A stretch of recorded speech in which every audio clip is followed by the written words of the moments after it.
Siamo vicini alla famiglia, è una cosa, sembra quasi incredibile che per un pirata della strada, una persona giovane, promettente anche dal punto di vista proprio anche lavorativo, una mamma deve lasciarci la vita, proprio è una cosa che è incomprensibile. Il direttore generale Francesco Benazzi interpreta lo sconcerto dell'intera ULSS 2 per la morte improvvisa a solo 26 anni di Sara Rizzotto, assistente sanitaria in forze al SISP di Conegliano dal 2019. Quello che è successo ha colpito tutti noi, in particolare il Dipartimento di Prevenzione, i colleghi che l'hanno conosciuta e la medicina del lavoro.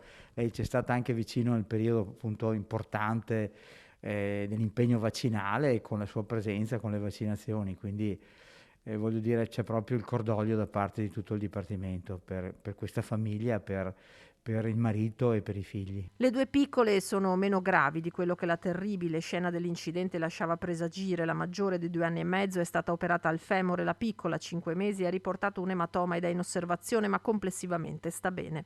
Avevano trascorso la domenica a Caorle, come testimoniano le ultime fotografie. Stavano rientrando nella casa di via Vital, a pochi passi dal centro di Conegliano, dove Sara abitava con le piccole e i nonni. È un incidente drammatico che ha lasciato sotto shock una città intera. Da ieri sera, quando abbiamo avuto la notizia, siamo rimasti tutti sgomenti perché ci chiediamo come possano ancora succedere fatti di questo tipo. È inaccettabile e bisogna perseguire chi purtroppo non rispetta il codice della strada e non capisce di avere in mano un'arma quando guida una macchina. È il momento del cordoglio e del silenzio, ripete più volte il sindaco Chies, che rivolge il suo pensiero ai familiari. Parleremo con le famiglie, cercheremo di capire cosa possiamo fare e se possiamo fare qualcosa per chi è rimasto, perché poi purtroppo la vita va avanti e ci troviamo nelle condizioni di avere, si trovano nelle condizioni di avere anche dei minori molto giovani, insomma, che porteranno con loro purtroppo sempre questa drammatica esperienza che c'è stata, dal quale purtroppo non si può tornare indietro.